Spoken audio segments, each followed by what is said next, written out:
You're listening to the Bare Metal Cyber Prepcast, created to help you succeed in your PMP certification journey.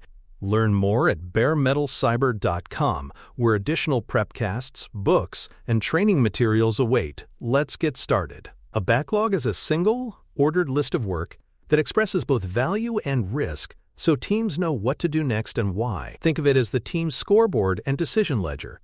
Every item links to a benefit or a question that matters to stakeholders. The backlog is visible to all and owned by the product owner or equivalent role who keeps priorities current and defends the list against accidental scope creep. Good backlogs avoid huge, vague entries. Items must be small enough to finish and test within a planning horizon so learning happens quickly. Each entry should be focused on an outcome. What change produces what user or business result, rather than a long implementation script.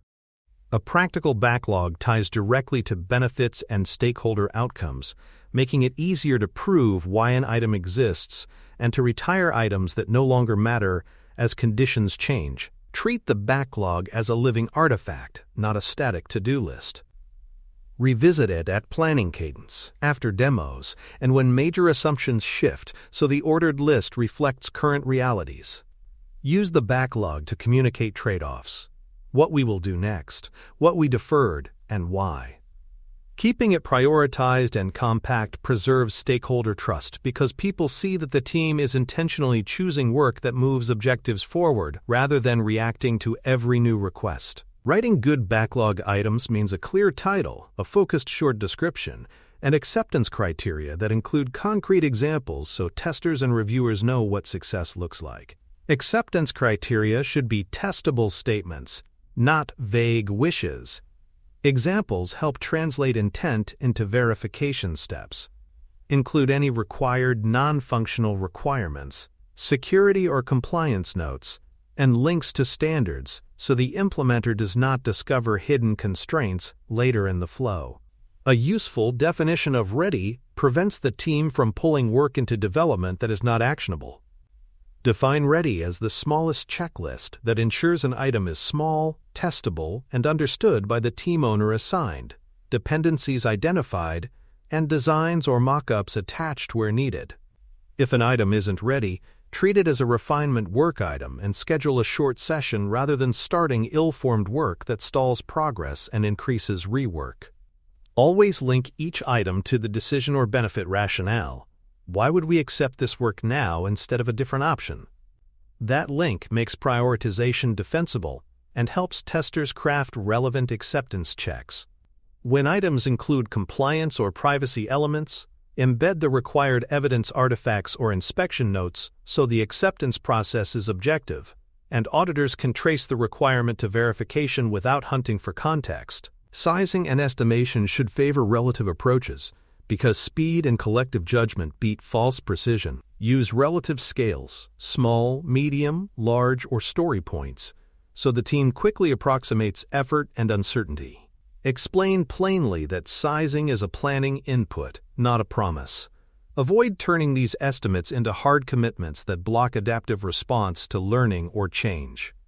Keep items roughly similar in size to improve predictability. A backlog with many similarly sized slices produces smoother throughput and more reliable forecasts than one dominated by occasional giant items. When a feature is large, split it into vertical slices that deliver value each step, rather than sequencing internal components that postpone usable outcomes.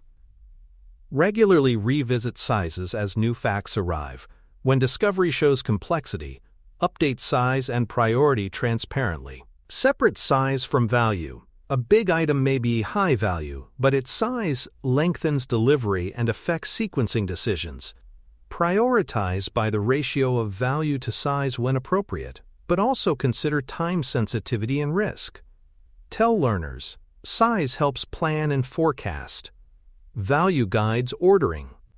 Revising sizes based on real evidence maintains credibility and keeps priorities aligned with what stakeholders actually need. Moscow, spelled out as must, should, could, won't, offers a simple way to communicate relative necessity and manage scope conversations with stakeholders. Use must for essential items that prevent release or cause compliance failure. Should for important but not fatal capabilities. Could for nice-to-haves. And won't for items deferred for now. Apply Mosco as a conversation tool, not a rigid rule. It helps set expectations quickly when decisions must be made. Cost of delay, often abbreviated as COD, translates the value of delivering sooner into a per-time loss figure so you can compare items that affect revenue, risk, or customer retention. Explain COD in plain words. How much value is lost for every unit of time this work is delayed? Use round estimates, high, medium, low, or ordinal scales to keep calculations simple and exam-friendly. COD forces trade-offs between urgency and size and highlights when time to market matters more than absolute value. Simple scoring models that combine stakeholder input, risk reduction, and relative value work well when you need a defensible ordering quickly. Build a lightweight rubric score items on user value, risk reduction, and time criticality on a 1 to 5 scale and sum or weight scores to guide discussion. Always tie the scoring back to strategic goals and constraints so the numbers remain a conversation starter rather than an unquestioned ranking. Ordering principles aim to deliver the highest value and the fastest learning earliest, so you reduce uncertainty and validate assumptions in small steps. Pull risk forward by tackling items that reduce the biggest unknowns early, because early failure is cheap and informative. Respect dependencies and capacity constraints. High-value work that cannot start until a prerequisite is done must be sequenced accordingly. So, practical ordering blends ideal value flow with real-world constraints. When making ordering changes, keep the backlog visible and explain why priorities moved. Transparency prevents confusion and preserves stakeholder trust. Use short notes in the backlog to record why an item rose or fell in priority, new evidence, regulatory change, or stakeholder reprioritization, so anyone can see the rationale later. Visibility makes the backlog a collective decision record rather than a private list, which helps in audits and in aligning cross-functional teams. Finally, maintain ordering discipline by reviewing the top of the backlog frequently and pruning low-value items that no longer matter. Keeping only actionable, decision-ready items near the top preserves planning efficiency and reduces churn during refinement sessions. Encourage stakeholders to treat the backlog as the place for proposals, not as a guaranteed pipeline. That mindset keeps the list deliberate and adaptive, rather than a repository of unexamined wishes. For more cyber-related content and books, please check out cyberauthor.me. Also, there are other prepcasts on cybersecurity and more at baremetalcyber.com. Weighted Shortest Job First, or WSJF, is a practical heuristic that helps you sequence work by comparing the value of doing something sooner to its relative size. Spoken plainly, WSJF is the cost of delay divided by how big that item is, with both numerator and denominator expressed in comparable, round terms.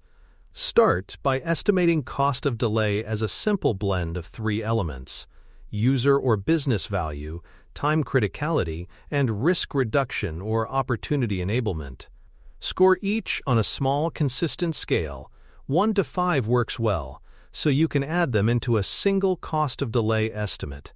Then express job size in a relative unit the team already uses, like small/medium/large or familiar story points, and divide the summed delay score by that size to get a WSJF ratio. When you explain WSJF aloud, speak each step slowly.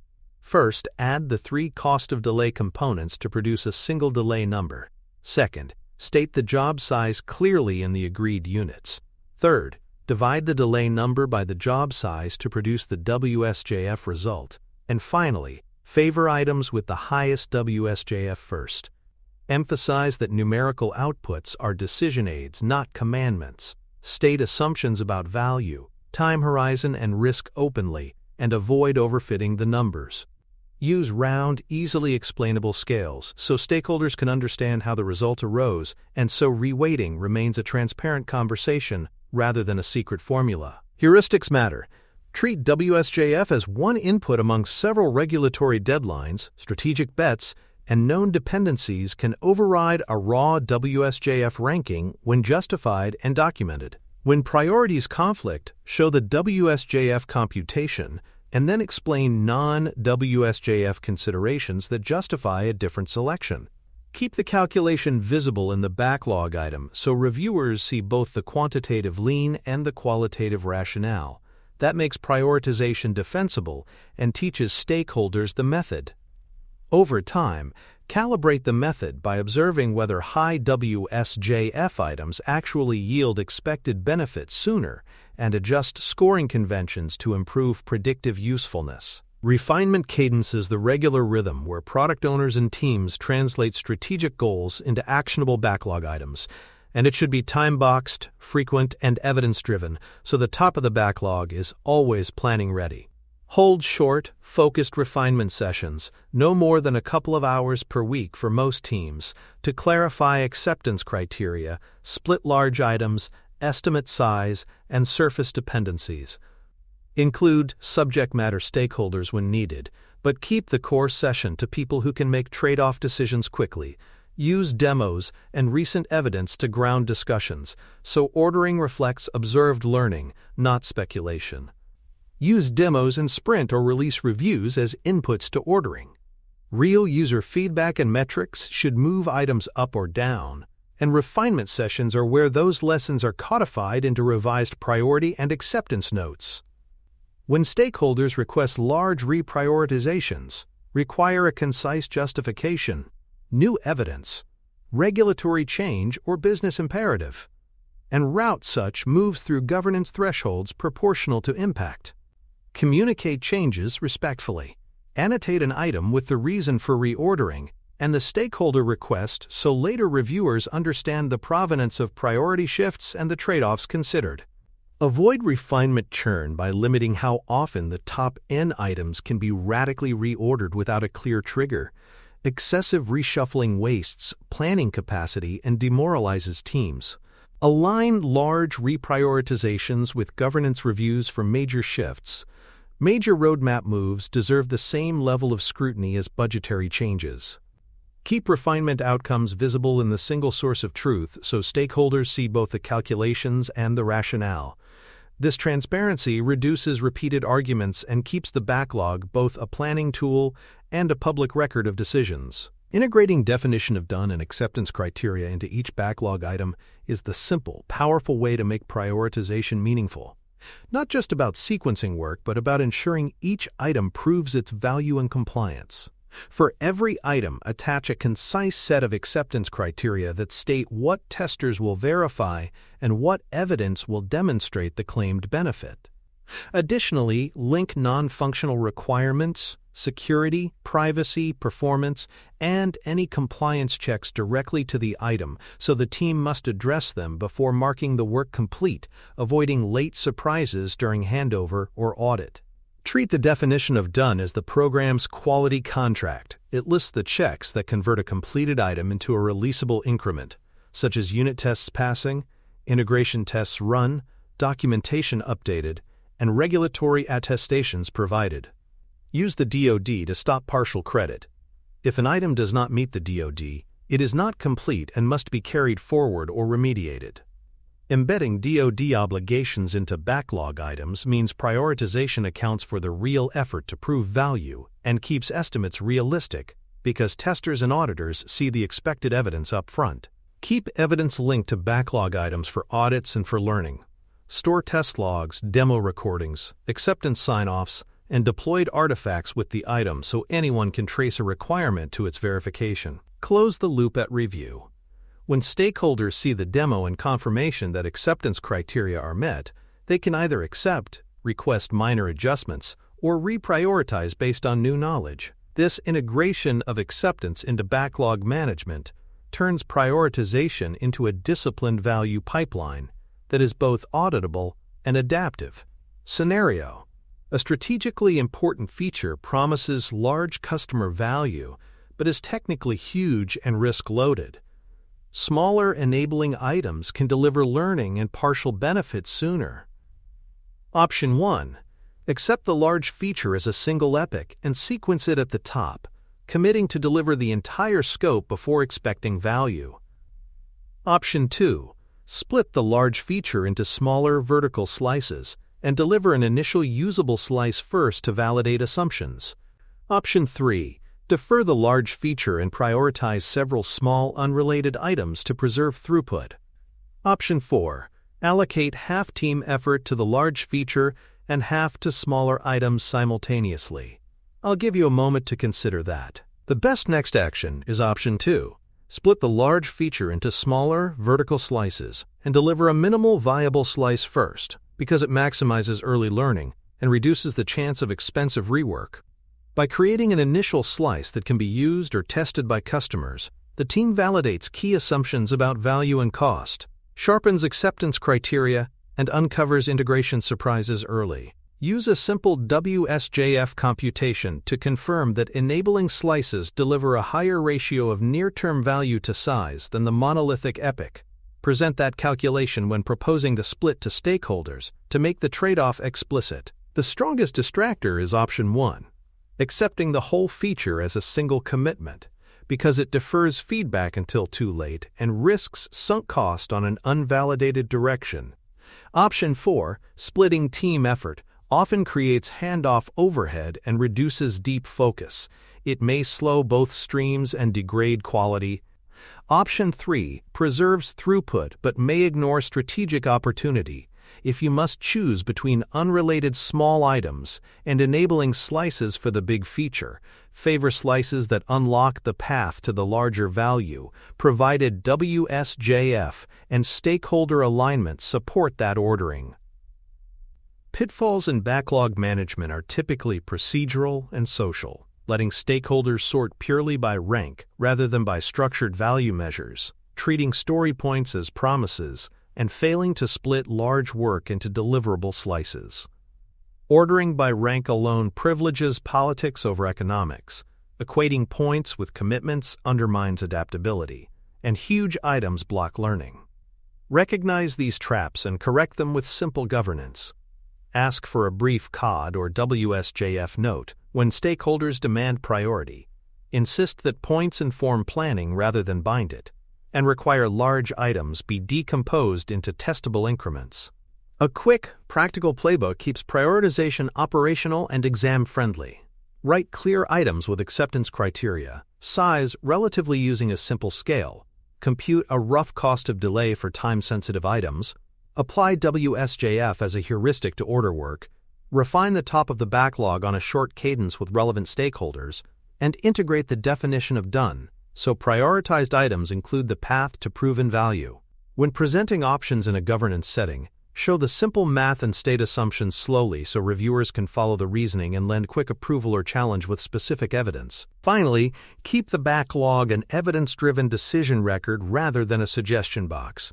Annotate priority moves with short rationales, track outcomes to refine your heuristics, and treat prioritization as a learning practice. If a high WSJF item fails to deliver expected benefit, record the mismatch and adjust future scoring. This disciplined loop-right, size, prioritize, deliver, learn turns backlog management into a reliable engine for value, not a stage for political ordering or wishful thinking. Thanks for tuning in to the Bare Metal Cyber Prepcast, your trusted source for cybersecurity news and insights. Remember to subscribe at baremetalcyber.com so you never miss an update. And visit cyberauthor.me for best-selling cybersecurity books that equip you with expert knowledge. Until next time, stay secure and stay vigilant.